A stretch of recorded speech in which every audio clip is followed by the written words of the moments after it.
grandes genios e inventos de la humanidad.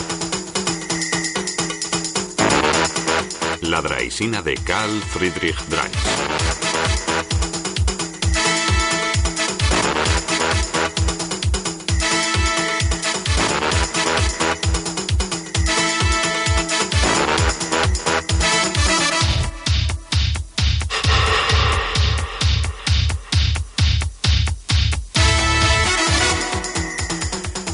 La bicicleta actual.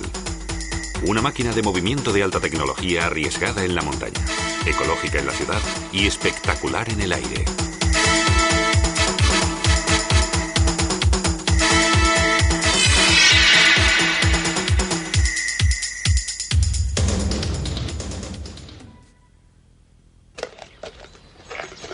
La historia de la bicicleta comenzó en la época de las diligencias. Las personas dependían de la fuerza muscular de los caballos que las transportaban en incómodos carros de madera por caminos llenos de baches.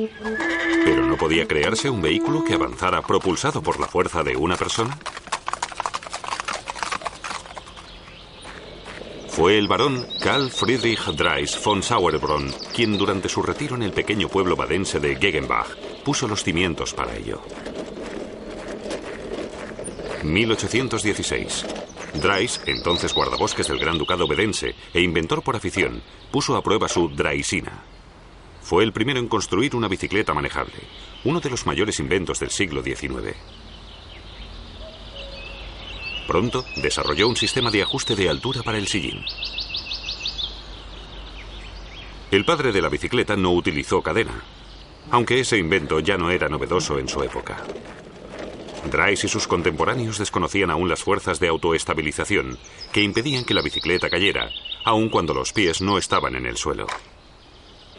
Pero lo que sí inventó fueron los frenos con cable.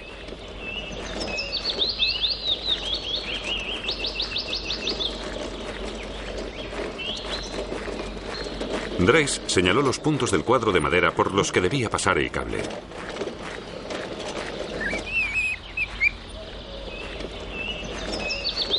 También incluyó una tabla oscilante en la que el conductor podía apoyarse para poder controlar mejor el equilibrio de toda la bicicleta.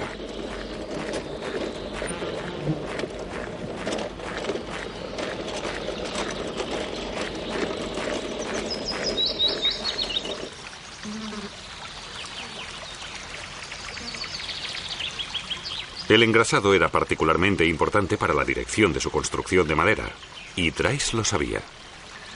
Como se ve, no necesariamente hay que usar aceite. Un trozo de tocino hace la misma función.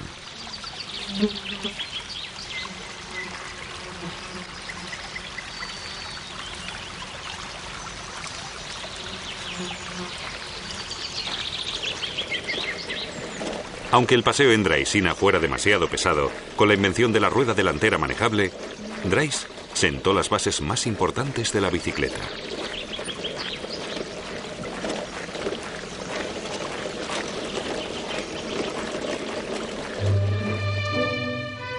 Drais nació en 1785 en Karlsruhe, antigua capital de Baden. Su padre, el barón de Drais, consejero de la corte y funcionario mayor, era un hombre muy estricto. El joven Drais se sintió atraído por las ciencias naturales. Estudió matemáticas, física y explotación agrícola. Muy pronto empezó a interesarse por posibles vehículos no tirados por caballos y construyó modelos de varias ruedas por los que solo recibió burlas. Esos intentos le llevaron finalmente a la construcción de dos ruedas. Con ella, velocipedistas entrenados podían alcanzar una velocidad de hasta 20 kilómetros por hora.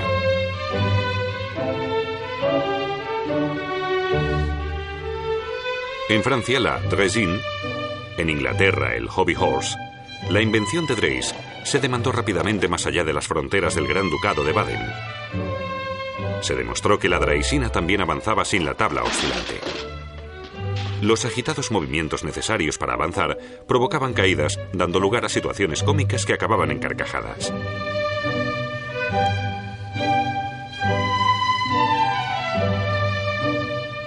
La draisina se puso de moda, también entre las damas, que de igual forma se convirtieron en el blanco de muchas caricaturas. Drais distinguió la marca de las draisinas fabricadas por él con esta placa que se copió, mayoritariamente sin licencia, en toda Europa. Por tanto, Drais no pudo disfrutar de las ganancias de su invento. Un viaje de investigación de varios años a Brasil lo alejó bastante de la vida social. Pero en Brasil encontró la inspiración para su próximo invento. Su máquina de escribir fue precursora del alfabeto Morse. Sin embargo, durante mucho tiempo, nadie se interesó por Drais y sus ideas. Convertido en un bicho raro, objeto de burlas, tuvo que llevar una vida mediocre, exhibiendo su draisina como un feriante. Solo 40 años después de su muerte, se le hizo un monumento digno al inventor de la bicicleta. Drais era un práctico. No conocía en absoluto las bases físicas de su invento. ¿Por qué no se cae la bicicleta mientras está en movimiento? Una de las causas es el principio de la peonza. En el momento en que deja de recibir impulso, la peonza cae. Pero, al ponerse en movimiento, reacciona con fuerza y rigidez ante las perturbaciones con un movimiento regular. La fuerza que interviene aquí se denomina inercia giroscópica. Por esta fuerza, el eje de la peonza se mueve ahora dibujando un cono. Lo mismo sucede con la bicicleta. Una fuerza afecta a la rueda desde el exterior. Esta reacciona cayendo y, por la inercia giroscópica, forma un movimiento regular de 90 grados. Entonces entra en juego una segunda fuerza, la fuerza centrífuga. Todos los cuerpos que poseen un movimiento circular son empujados constantemente hacia afuera y alejados del centro. Este empuje es lo que vuelve a enderezar la bicicleta y tiende a ponerla en posición vertical. Se origina en la parte delantera. La autoestabilización también está determinada por la distancia entre el eje conductor y la prolongación hasta la cubierta de la rueda. Actúa como un brazo de palanca. Cuanto más grande es, más eficaz es de cara a la estabilidad.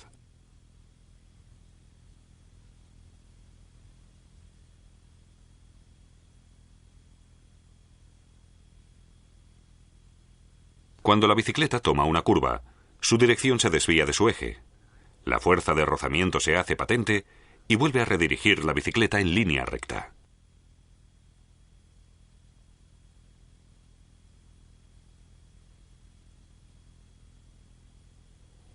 El giro constante de los movimientos compensatorios tiene como consecuencia un pequeño movimiento en curva. Pero si lo observamos bien, avanza en línea recta.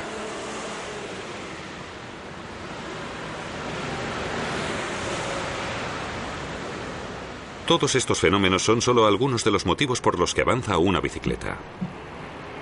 En realidad, para moverse no necesita ninguna persona.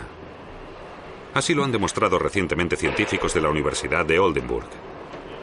Pero los conductores de draisina de hace 150 años no necesitaron ninguna fórmula para saber que se podía mantener el equilibrio sin poner los pies en el suelo. El escocés Kirkpatrick Macmillan fue el primero en construir una bicicleta movida mediante pedales. Y fue el habilidoso mecánico Pierre Michaud quien inventó y popularizó los pedales para bicicletas. Los pedales iban directamente en la rueda delantera y el cuadro ya no era de madera, sino de hierro.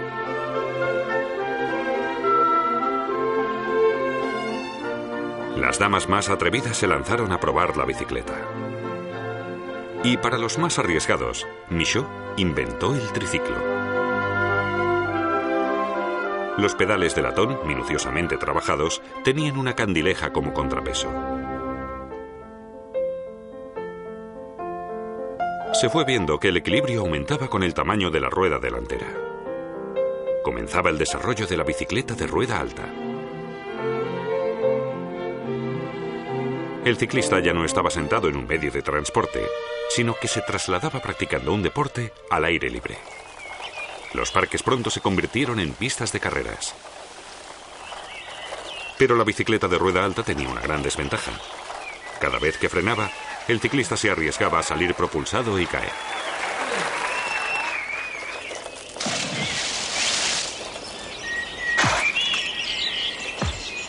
El problema se resolvió con el uso de la cadena. La cadena posibilitaba alejar el pedal de la rueda motriz. En los años 80 se creó en Gran Bretaña la bicicleta de seguridad. Tenía 2 ruedas del mismo tamaño, los pedales estaban ubicados entre ellas y la cadena ya no estaba situada en la rueda delantera, sino en la trasera. Hasta llegar a la bicicleta moderna, que no se desarrolló definitivamente como tal hasta finales del siglo XIX, faltan aún la incorporación de los piñones, para una mejor transmisión de la fuerza, la integración total de la cadena, de la rueda motriz libre y de diversos accesorios como el timbre o el primer faro de la bicicleta.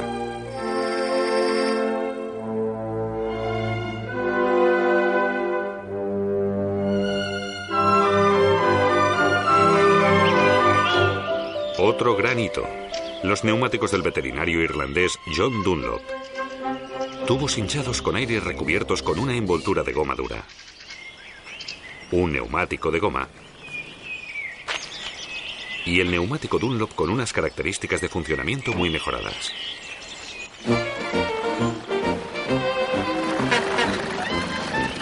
Los ciclistas pronto empezaron a competir en las ciudades con los distinguidos y caros, aunque contaminantes, automóviles. Pero los osados ciclistas se imponían incluso ante los peatones.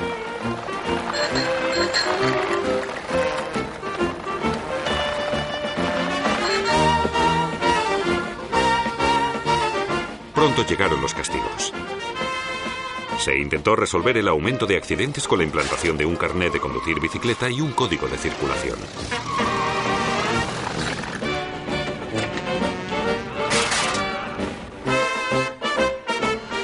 Los ciclistas deportivos comenzaron a organizarse y a fundar asociaciones de ciclismo acrobático.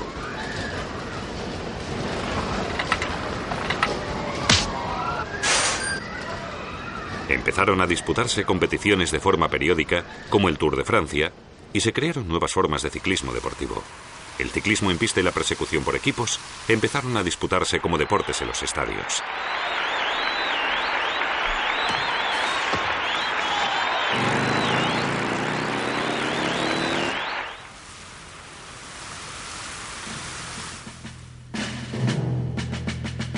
Por otro lado, la bicicleta plegable fue un invento militar.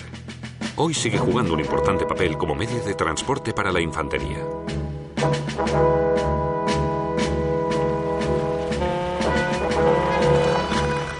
En la actualidad, la bicicleta se utiliza sobre todo como medio de transporte en las ciudades.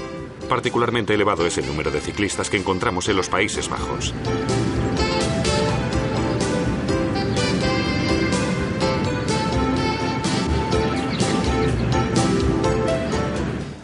Una imagen del país de la bicicleta. Se calcula que en China hay alrededor de 500 millones de ciclistas. Por tanto, la bicicleta es, con diferencia, el medio de transporte individual más importante del país.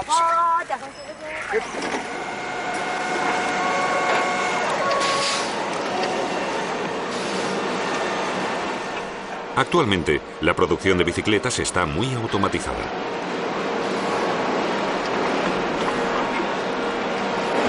Sin embargo, para la fabricación del cuadro se sigue prefiriendo el trabajo manual, mucho más minucioso. Hoy en día, la bicicleta es el medio de transporte más popular del mundo y tiene el mejor balance ecológico y económico, pues ningún otro vehículo consigue sacarle tanto partido a una fuerza como la bicicleta que inventó Carl Friedrich Drais. Y su nueva variante, la bicicleta reclinada, es aún mejor que las anteriores.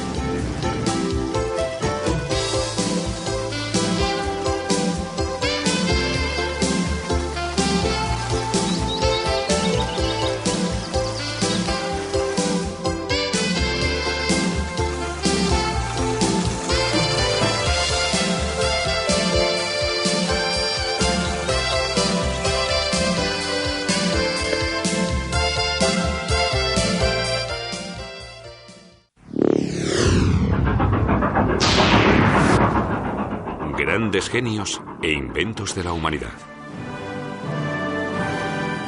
La entrega anual de los premios Nobel en Estocolmo es un gran acontecimiento mediático. Cada uno de los premiados recibe 1 millón de euros.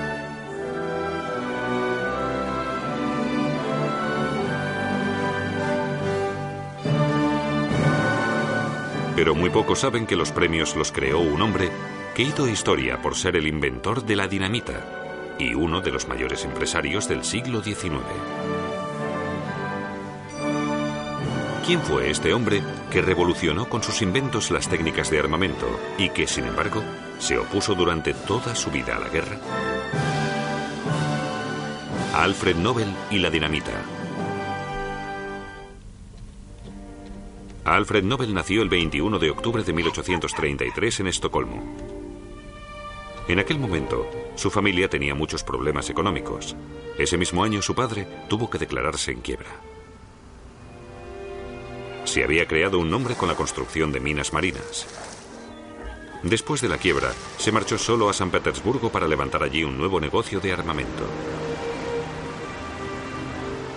En 1842, su familia pudo reunirse finalmente con él.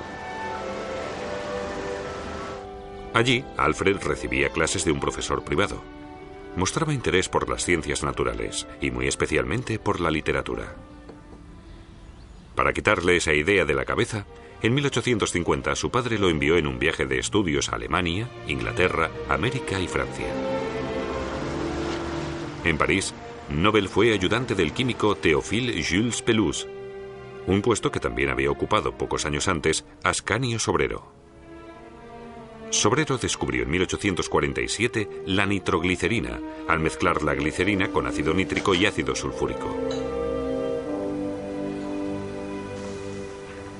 Pero Sobrero nunca averiguó cómo realizar explosiones controladas de la nueva sustancia. En una explosión involuntaria se le desfiguró la cara para siempre, por lo que Sobrero cesó en su obsesión por averiguar el uso técnico de la sustancia. En aquella época, el principal explosivo era la pólvora negra. Esta sustancia descubierta en China en el año 1000 después de Cristo es el explosivo más antiguo y se conoció en Europa a principios del siglo XIV. Pronto, la pólvora negra se empezó a utilizar para fines militares. A finales del siglo XVII se empezó a usar para explosionar montañas y construir carreteras. Pero, ¿qué entendemos por el término explosión? Las explosiones son reacciones químicas aceleradas en las que se libera presión y calor en el poco tiempo que transcurre hasta que toda la sustancia explosiva pasa a estado gaseoso. Este aumento de volumen extremadamente rápido provoca una onda expansiva que se propaga en todas las direcciones. Cuando Alfred Nobel regresó a San Petersburgo en 1853, comenzó a investigar la nueva sustancia que había descubierto Sobrero.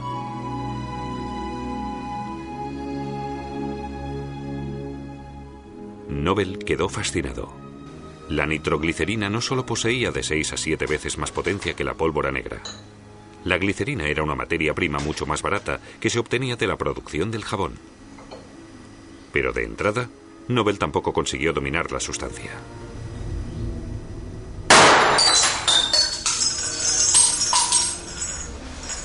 Por la guerra de Crimea, en aquella época el negocio de los Nobel empezó a ir mejor.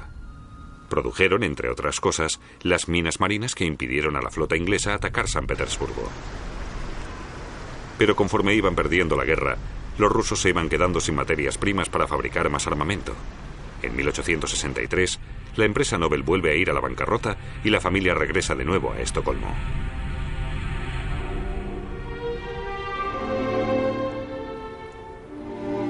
Allí, Nobel experimenta más intensivamente con la nitroglicerina con el objetivo de conseguir crear un explosivo controlable. Uno de los principales problemas que presentaba la producción industrial de la nitroglicerina era su susceptibilidad al fuego y las sacudidas. Un simple roce hacía que el líquido oleoso explotara. Su extrema sensibilidad imposibilitaba su uso civil y militar. Nobel tuvo una idea. Con la ayuda de un detonador consiguió controlar la nitroglicerina y provocar una explosión de forma segura. El 15 de julio de 1864 solicitó la patente del detonador. Posiblemente ese fuera su mayor descubrimiento. Encendiendo una pequeña cantidad de fulminato de mercurio en un pistón, se podían activar de forma controlada grandes cantidades de explosivo. Con el detonador, Nobel parecía haber conseguido controlar la nitroglicerina. Ahora ya era posible su producción, y su empresa empezó a tener sus primeros beneficios. Pero poco después, explotó la fábrica de los Nobel en Estocolmo. Murieron 5 trabajadores, entre ellos el hermano pequeño de Nobel, Emil. La ciudad de Estocolmo reaccionó inmediatamente y prohibió los experimentos en la ciudad. Pero Nobel siguió investigando a pesar del revés. Para su industrialización, era necesario conseguir que el explosivo fuera seguro. Nobel intentó mezclar la nitroglicerina con diferentes productos, como el yeso o el serrín, para evitar así que reaccionara a los golpes y las sacudidas. Pero siguió sin encontrar la solución a su problema.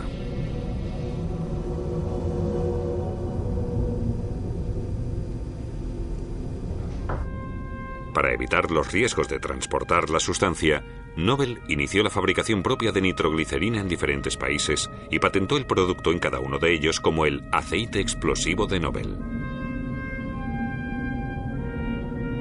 En 1865, Nobel abrió un nuevo taller en Krumel, cerca de Hamburgo. Pero apenas un año después, una parte quedó destruida a causa de una grave explosión. Nobel ordenó reconstruir el taller enseguida y siguió sin inmutarse con su investigación. La reconstrucción fue rápida y la opinión pública permaneció escéptica. No tuvo tanta suerte en otros países, donde se discutía una posible prohibición de la sustancia. Pero Nobel estaba convencido de que el accidente se debía únicamente a una mala utilización del producto. Y el destino volvió a ayudarle. En Krumel se derramó un poco de aceite explosivo y el líquido fue absorbido por la tierra de diatomeas que había en la caja para protegerlo de los golpes. Este polvo poroso resultante de la fosilización de algas primitivas era el material que tanto tiempo llevaba buscando Nobel. Insensibilizaba el aceite explosivo ante los golpes y las sacudidas. Además, era muy barato, pues en Krumel había grandes yacimientos de diatomita y se podía extraer muy fácilmente. Nobel mezcló 3 partes de aceite explosivo con una de tierra de diatomeas hasta obtener una pasta. Así creó un nuevo explosivo sólido que se podía proporcionar al gusto. Debido a su enorme potencia la llamó dinamita, por la traducción al griego de la palabra fuerza, dinamis. Este era el explosivo que el mundo estaba esperando. Una gran ventaja de la dinamita es que podía fabricarse en forma de barra. Mediante nuevas técnicas de perforación, el explosivo se podía introducir directamente en la zona a explosionar. La enorme potencia podía literalmente mover las montañas. Por fin se pudieron llevar a cabo grandes construcciones como el túnel de San Gotardo, el canal de Corinto o el canal de Panamá. Con este canal, de 81 metros de longitud a través del istmo de Panamá, por fin se había creado una unión entre el Atlántico y el Pacífico. Con él, la vía marítima entre Nueva York y San Francisco se acortó más de la mitad.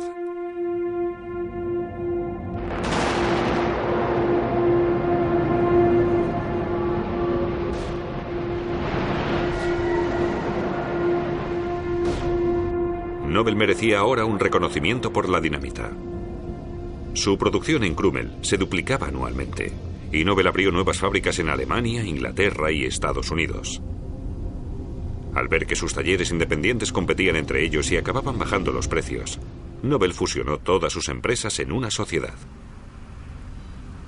En 1873 se marchó de Alemania.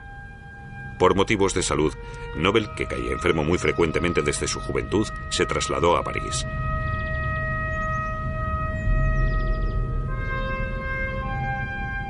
En las inmediaciones de la ciudad, abrió una nueva fábrica de explosivos y creó un campo de entrenamiento militar para la investigación de nuevas mejoras en la dinamita. La dinamita aún tenía algunos inconvenientes. Si entraba en contacto con el agua, la nitroglicerina se disolvía y quedaba inservible. En 1887, Nobel encontró por casualidad la solución a este problema. Para cortar una hemorragia se puso colodión en la herida. El colodión es nitrocelulosa disuelta en éter. Entonces tuvo la idea de absorber la nitroglicerina con nitrocelulosa y de esa forma creó la gelatina explosiva.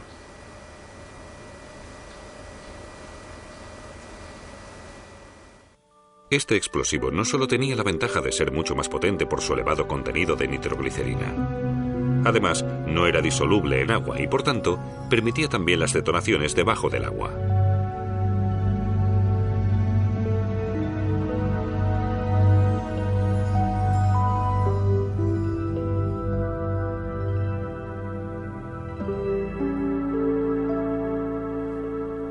En Suecia, la gelatina explosiva salió al mercado con el nombre de Dinamita Extra. Este producto gelatinizado de nitroglicerina es lo que actualmente conocemos como dinamita. Nobel cobró crédito como investigador y empresario en todo el mundo. Para proteger sus inventos con patentes, viajó con muestras de explosivo en el equipaje de mano por medio mundo.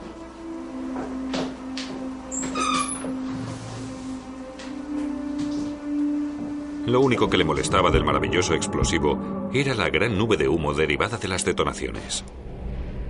Una cantidad de humo que podía nublar un campo de batalla durante mucho tiempo. Por ello, mediante algunos cambios en la gelatina explosiva, Nobel consiguió crear para fines militares la pólvora sin humo o balistita. La balistita tenía la propiedad de arder lentamente, necesaria para poder disparar un proyectil con efecto sin que se produjera un fuerte impulso en el fusil. La balistita de Nobel posibilitó la construcción de ametralladoras. Él nunca mostró públicamente su desacuerdo con el uso militar de sus productos. Pero a escondidas, Alfred Nobel condenó la guerra. No era simplemente un despiadado fabricante militar que ganaba dinero a costa de la muerte de miles de soldados. Se escribía cartas con la escritora pacifista Berta von Suttner, autora del libro antibélico Abajo las armas. Nobel deliberaba con ella sobre la política de paz y la idea de una confederación internacional semejante al concepto de las Naciones Unidas. En 1891, Nobel empezó a tener problemas políticos. En Francia se le acusó de espionaje y por ello tuvo que trasladarse a San Remo. Allí, Alfred Nobel murió de un infarto el 10 de diciembre de 1896. Aunque en aquella época la nitroglicerina se utilizaba como medicamento para el corazón, él se negó rotundamente a tomarla. Hasta el final de su vida, Alfred Nobel acumuló 355 patentes. En 20 países del mundo, 80 fábricas producían, con grandes beneficios, su explosivo. Sin embargo, no pasó a la posteridad como el rey de la dinamita. Ha pasado al recuerdo como impulsor de la ciencia, la cultura y la paz. Dispuso en su testamento que toda su herencia, unos 31 millones de coronas suecas, se destinara a una fundación. El dinero de los intereses debía destinarse cada año a galardonar a científicos destacables por los resultados de sus investigaciones.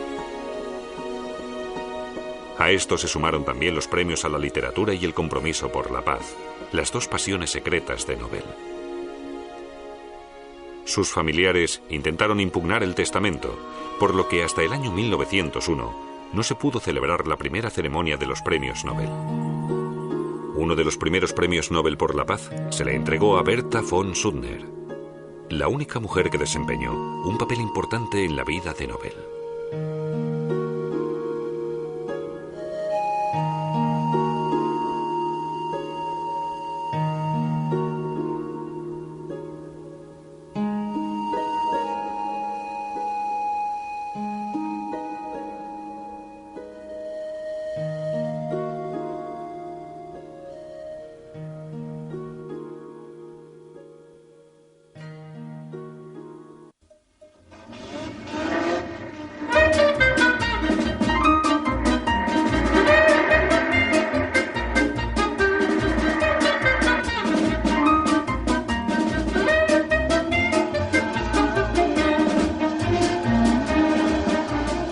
Grandes genios e inventos de la humanidad. Karl Benz, Gottlieb Daimler y el automóvil.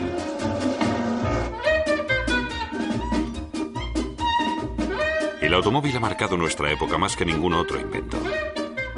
Sin duda, vivimos en la era del automóvil, y dos nombres van indiscutiblemente ligados a este hecho. El primero, Karl Benz, empresario de Mannheim, materializó su sueño del automóvil como una fusión de motor y chasis. En 1886 se patentó su velocípedo con motor, el primer automóvil del mundo. El segundo, Gottlieb Daimler, tuvo en Stuttgart la visión de un motor de combustión para la propulsión de cualquier vehículo posible, ya fuera de tierra, agua o aire. Su motor de gasolina de 4 tiempos se patentó en 1886. Es una casualidad histórica. Los dos pioneros del automóvil nunca se llegaron a conocer y desarrollaron sus estudios a solo 130 kilómetros de distancia, en la misma época, cada uno a su manera. La fabricación del vehículo automotor, el automóvil, es obra suya. Sin embargo, la idea era mucho anterior. Los coches de viento, según las representaciones de su creador, debían avanzar movidos por la fuerza del viento. Antes de estas construcciones de los siglos XV y XVI, ya existían planos de vehículos de propulsión humana, en cuyo fuselaje los hombres debían hacer arduos esfuerzos para avanzar. En el siglo XVIII surge con el vehículo a vapor una fuente impulsora transportable. Nicolas Cugnot construyó el primer vehículo a vapor, un remolque ideado para el transporte del glorioso ejército francés. Pero el viaje de prueba no tuvo un final demasiado glorioso.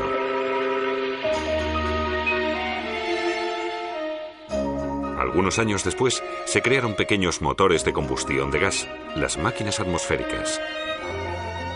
Étienne Lenoir, de París, creó una máquina con 2 pistones y un cilindro. El primer motor eficaz de combustión interna.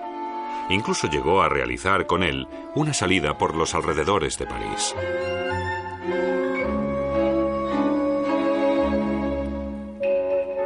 Nicolaus August Otto siguió los 3 tiempos de trabajo de Lenoir en el motor de gas: la admisión, la compresión y la ignición.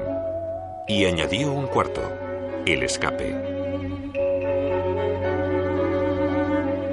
El ciclo de 4 tiempos fue un éxito. El motor monocilíndrico de Otto de 1876 alcanzaba 3 caballos de potencia a 200 revoluciones por minuto, aproximadamente el triple que la máquina de Monsieur Lenoir.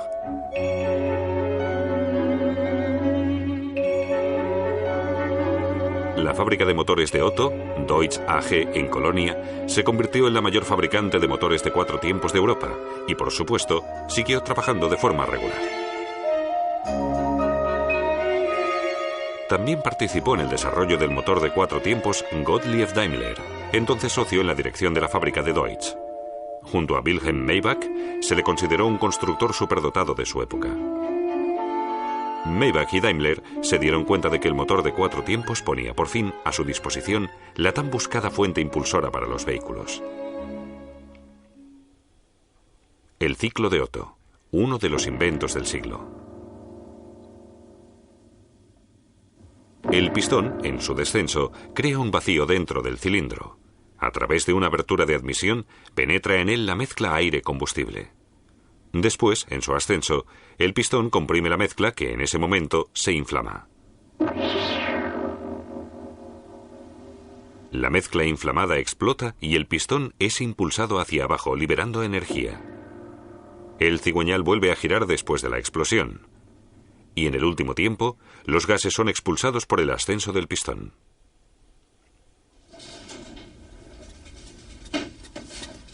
(1883). Hacía un año que Daimler había dejado la fábrica de motores de Deutz para emprender su propio camino en Stuttgart. Daimler invirtió todo su capital en un único objetivo: conseguir mejorar el motor de 4 tiempos haciéndolo más ligero y compacto. Para poder aumentar al mismo tiempo la potencia del motor, Daimler aplicó combustible líquido en lugar de gas y un nuevo encendido por tubo incandescente. Con ello, el pequeño motor alcanzaba 1 caballo de potencia. La gasolina se vaporizaba en un carburador de flotador y se mezclaba con aire, antes de su compresión y su combustión en el cilindro.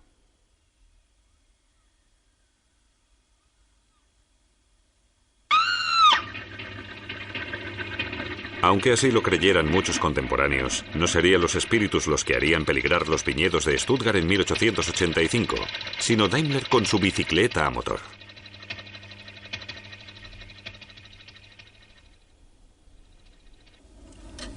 Casi paralelamente, el fabricante Carl Benz culminó en Mannheim su obra maestra, sin saber que era muy parecida al trabajo de Daimler. Benz también perfeccionó el motor de 4 tiempos de Otto. A diferencia de Daimler, él inventó un sistema de encendido eléctrico que funcionaba con una bujía y permitía un número enorme de revoluciones.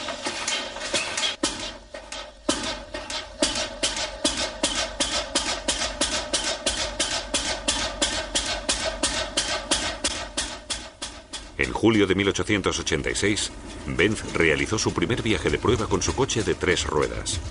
Con su elegante chasis de tubos de acero de construcción ligera, era mucho más que un carruaje sin caballos. Lo que circulaba era el primer automóvil del mundo.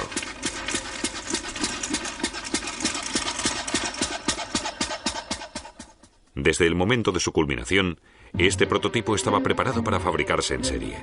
Un trabajo magnífico para Benz.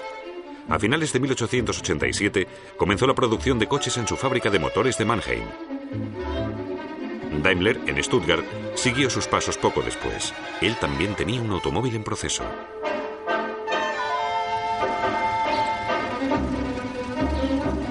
La anticuada construcción de madera del carruaje a motor delataba sus raíces en los coches de caballos. Estaba dotado de un motor de 1,1 caballos situado en el eje trasero.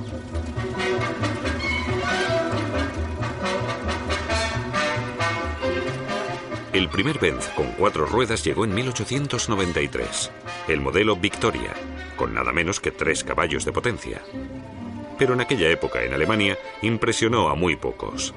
Apenas tuvo compradores. Conducir un coche se consideraba impropio.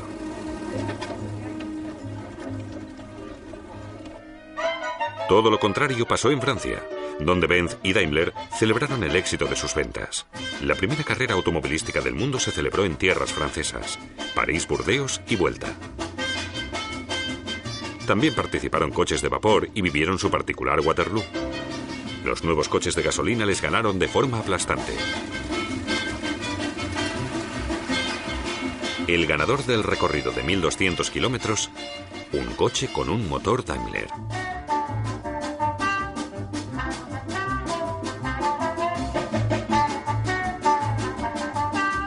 Con Peugeot nació en Francia a finales de siglo la tercera marca de coches. Muchos otros nombres que hoy ya casi nadie recuerda tuvieron una vida comercial muy corta. Mientras tanto, en Alemania se fueron aceptando mejor sus traqueteos. Incluso Su Majestad, el emperador Guillermo II, consideró el automóvil digno de trasladarle a la última moda a las inspecciones de las tropas.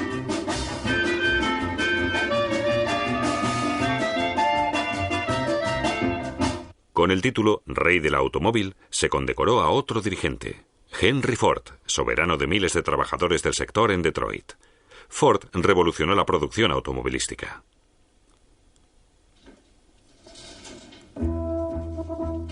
A principios del siglo XX, el automóvil era, con 5.000 piezas, uno de los productos más complicados. Aunque se siguió trabajando al estilo de los talleres, el creciente mercado evolucionó hacia métodos de producción más eficaces.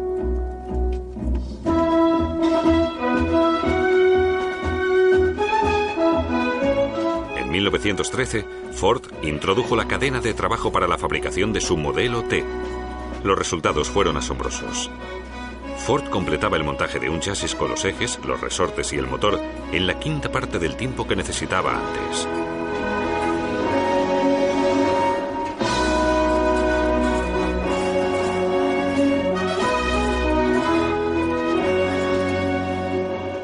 Con ello, bajó el precio de los automóviles y las ventas se dispararon. Ya no había que ser emperador para tener un coche, pero los que lo tenían se sentían como tales.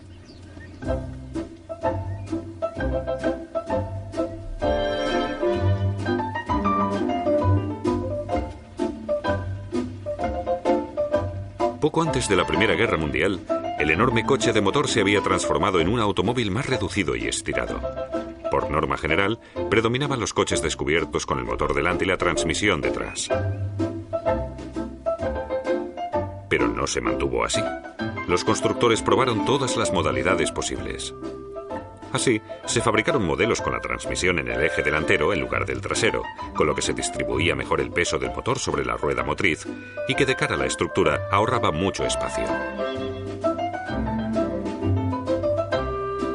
Aunque los coches se fueron haciendo cada vez más elegantes, apenas se varió el principio fundamental de Daimler y Benz. Uno de los cambios principales se produjo en los años 50 con el cierre del chasis con una carrocería autoportante. Se pusieron piezas de hojalata como elementos de sujeción y el motor y el chasis se fijaron directamente en la carrocería. A partir de entonces, se construyeron millones de coches que invadieron las calles. Cuidado con el tráfico. 30 años después de su invención, el coche ya había cambiado el día a día más de lo que sus creadores se hubieran podido imaginar. El automóvil fue un sueño para esa época, y durante mucho tiempo, muchos no pudieron permitírselo. Un trabajador necesitaba casi el sueldo de todo un año para pagar un coche de gama media. Ferdinand Porsche se propuso crear un coche al alcance de cualquier alemán. Por orden de Hitler, creó en los años 30 el KDF-Wagen, supuestamente al módico precio de 990 marcos. Millones de trabajadores dieron sus preciados ahorros para la construcción de su KDF-Wagen en Wolfsburg, pero nunca llegaron a recibir los coches prometidos por Hitler.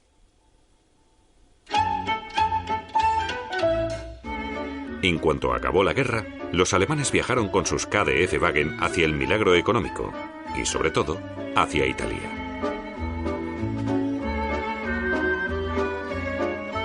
El Volkswagen, coche del pueblo, símbolo de la reconstrucción de la República Federal.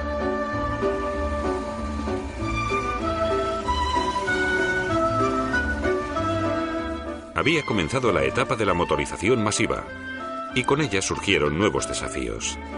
La seguridad de los pasajeros se convirtió en una de las mayores prioridades en la fabricación. La idea de la seguridad más joven es el airbag, el despliegue fulminante de una bolsa de aire.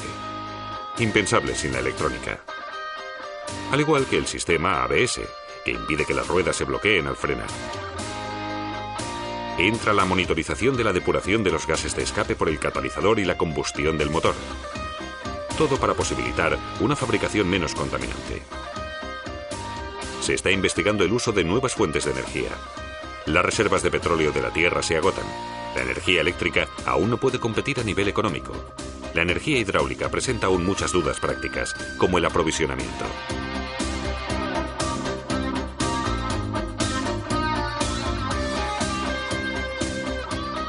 Pero las soluciones empiezan a ser urgentes. Los 400 millones de coches que hay en las calles de todo el mundo generan impactos medioambientales como el calentamiento, la contaminación o el desgaste energético. Nuestros abuelos lo tuvieron mejor. Ellos pudieron disfrutar de la diversión de conducir en la época en que las empresas de los creadores del automóvil, Daimler y Benz, se fusionaron, creando así una multinacional de automóviles que hoy está entre las mayores del mundo.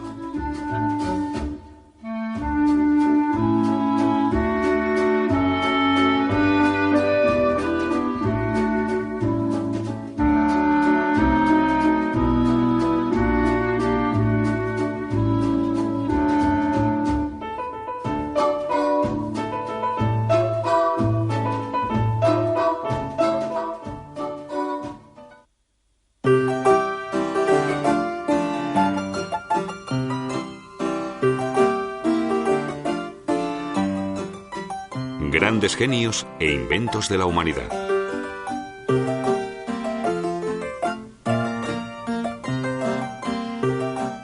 El avión de los hermanos Wright.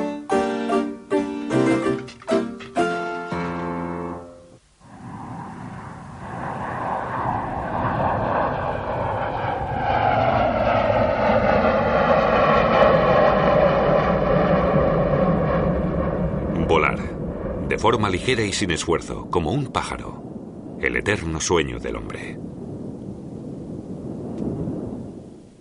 Los hermanos Wright de Dayton, en el estado de Ohio, Estados Unidos, lo hicieron realidad. Y no necesitaron ninguna carrera científica. Desde su infancia, Orville demostró mucho interés por los experimentos y las técnicas de construcción. Una pasión que compartía con su hermano mayor, aunque Wilbur prefería estudiar tablas de números y teorías. La visión de un avión para personas la tuvieron juntos. El primer reactor de los Wright no tenía nada que ver con los actuales jets. Pero ya entonces, Orville y Wilbur resolvieron los principios de las preguntas de aerodinámica del control de la dirección y de la propulsión.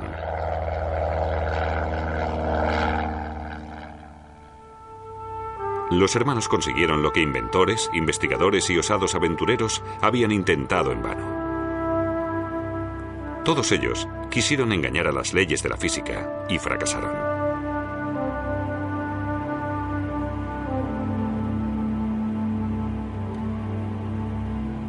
Leonardo da Vinci diseñó en el siglo XV unas enormes alas que el hombre podría mover con su fuerza muscular y así propulsarse igual que los pájaros. Pero todo quedó en una teoría. Nadie llegó a probar nunca su construcción.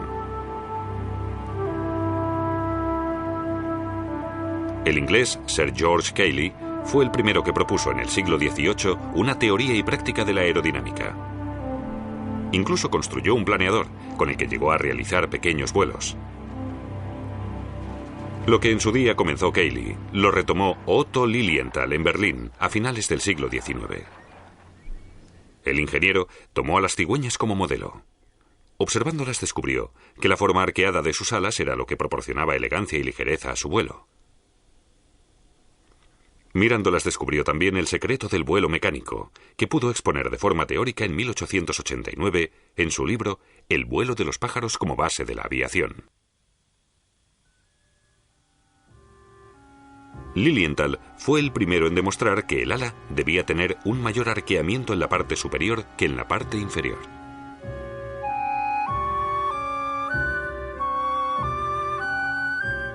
Según este principio de construcción, el aire pasa más deprisa por encima del ala que por debajo. Eso reduce la presión que tiene encima y facilita que flote. Este proceso es el que eleva el avión en el aire.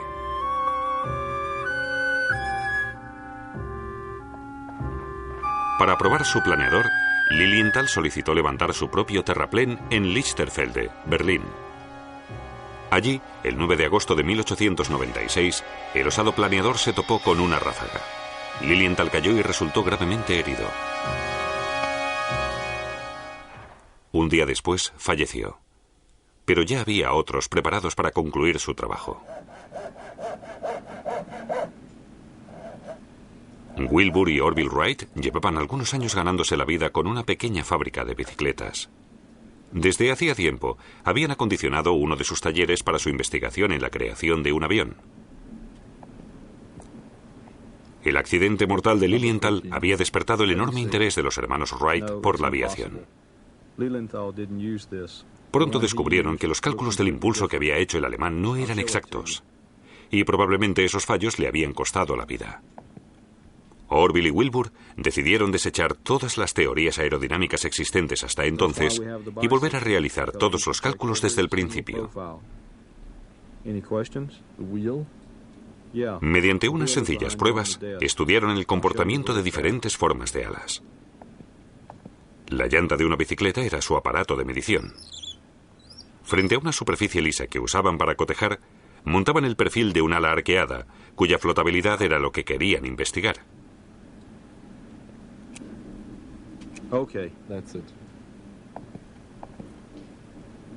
Hasta aquí la teoría. En la práctica, los Wright tuvieron que conseguir un flujo de aire continuado para sus comparaciones. Y siendo fabricantes de bicicletas, no lo encontraron difícil.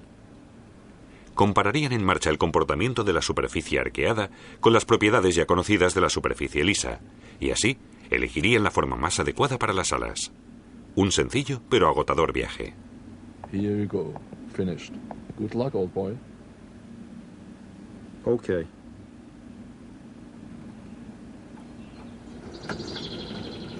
Con el tiempo, los Wright consiguieron predecir el comportamiento de unos 200 perfiles de ala en cada ángulo de inclinación.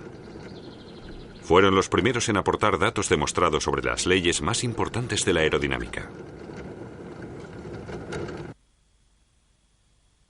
En invierno, la compañía de bicicletas Wright en Dayton se cerró. Los dueños habían tomado una decisión de trascendencia. Después de alentadoras pruebas con una cometa, Wilbur y Orville querían construir un planeador grande, el primer avión Wright.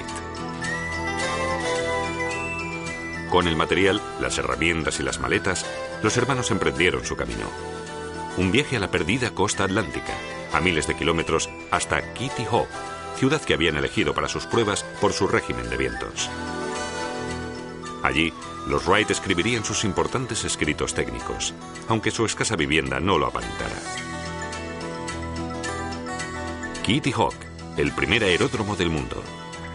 Los hermanos volaron enseguida, alternándose en el puesto de piloto varios cientos de metros. Todos sus cálculos eran correctos. La dirección del planeador funcionaba como era de esperar. El timón de profundidad estaba delante, al contrario que en la actualidad. Por ello parecía que el avión volara hacia atrás. Kitty Hawk fue un éxito, a pesar de varios aterrizajes forzosos. Pero los Wright tenían claro cuál debía ser el siguiente paso. Su planeador necesitaba un motor. Tenían que darse prisa, pues su fiero competidor, Samuel Langley, de Washington, preparaba ya en 1903 el primer avión con motor, su denominado aeródromo. Con un motor Otto, el avión de Langley alcanzaba 52 caballos de potencia y fue una creación completamente nueva de Alemania. Se organizó que despegara desde una casa flotante e iniciara su vuelo sobre el río Potomac. El 8 de diciembre de 1903 se esperó el despegue con gran expectación.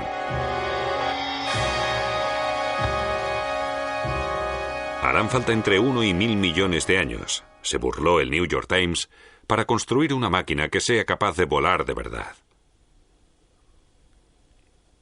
En realidad, solo hicieron falta 8 días. Kitty Hawk, Carolina del Norte, en la costa atlántica. Desde allí partieron los Wright de vuelta a Dayton después de 4 meses. En la maleta llevaban su nuevo Flyer 1, construido en un túnel aerodinámico creado por ellos mismos. Con el Flyer 1 de 12 caballos, Orville Wright creó el 17 de diciembre de 1903 el primer avión a motor de la historia. El primer vuelo duró 12 segundos.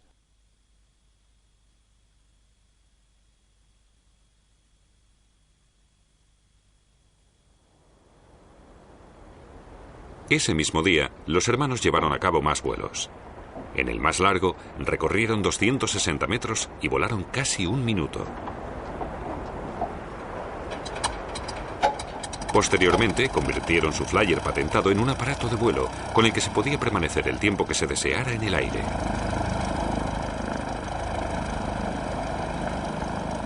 En 1908, Orville y Wilbur fueron a Europa a presentar su máquina voladora y dejaron al público atónito y sin aliento. Se propagó entonces por todo el mundo que 2 entusiastas de Dayton, Ohio, habían hecho realidad el eterno sueño del hombre: volar. El gran mérito de los Wright fue el de ser los primeros en descubrir cómo controlar un avión en el aire. Sus técnicas a día de hoy siguen sin haberse cambiado. El cabeceo, el movimiento de arriba a abajo en torno al eje, en el Flyer 1 lo controla el timón de profundidad. En los aviones modernos, el timón de profundidad realiza la misma función. Para el balanceo, rotación del avión en torno a su eje longitudinal, los Wright idearon un mecanismo de unión de los extremos de las alas. El piloto lo controlaba con las piernas.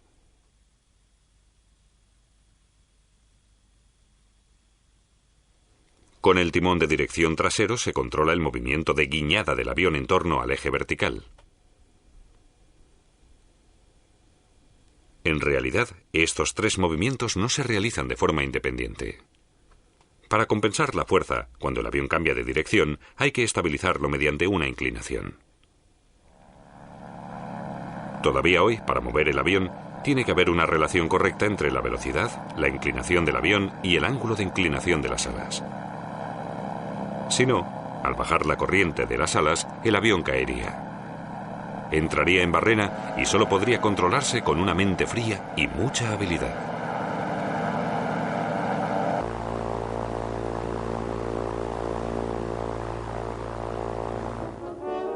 Exactamente eso necesitaban a principio de siglo los osados pilotos que se dedicaron en cuerpo y alma al nuevo deporte.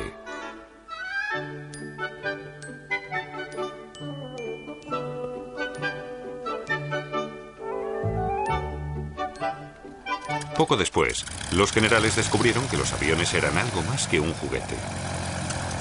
La Primera Guerra Mundial requirió la fabricación en serie de aviones que pasaron de ser máquinas de ensueño a ser armas mortales. En el cielo se libraba una batalla de desgaste y en el suelo las bombas causaban destrozos sin precedentes. En el mundo de la posguerra, el avión se convirtió en un medio de transporte. Quien más se benefició de la construcción de vehículos aéreos civiles en todo el mundo fue el servicio de correos. Las cartas llegaban más rápido que nunca a su destino. Y no se tardó en transportar personas. A mediados del siglo XX se inauguró la primera compañía de vuelos de pasajeros.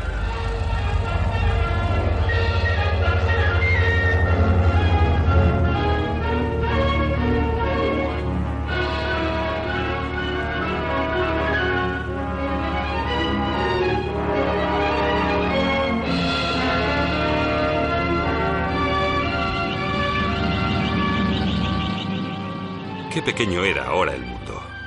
En 1929 se consiguió realizar el primer vuelo transatlántico sin escalas. Charles Lindbergh en el aterrizaje en Francia.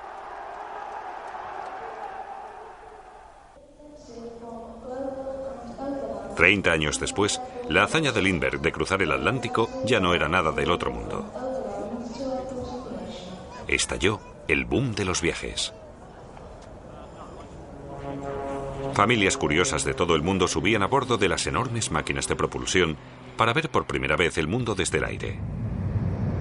En la actualidad, se van manifestando las consecuencias negativas de esa movilidad sin fronteras. Un enorme desgaste de energía, contaminación acústica y daños en la estratosfera. Con los aviones cada vez más numerosos, aumentan los riesgos para el planeta y para la humanidad. Pero los aviones no solo suponen perjuicios para el planeta. Son muy útiles para la vigilancia medioambiental.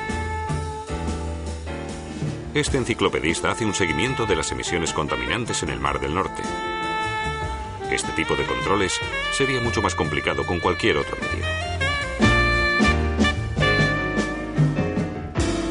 Utilidades y peligros. Hoy en día, los aviones son una fusión de ambas cosas. Lo que es indiscutible es que la aviación aún conserva intacto su fascinante misterio. Ojalá pudiéramos retroceder a la ingenuidad de aquellos días en que en Dayton, Ohio, dos jóvenes apasionados hicieron realidad su mayor sueño. Los hermanos del viento, Wilbur y Orville Wright.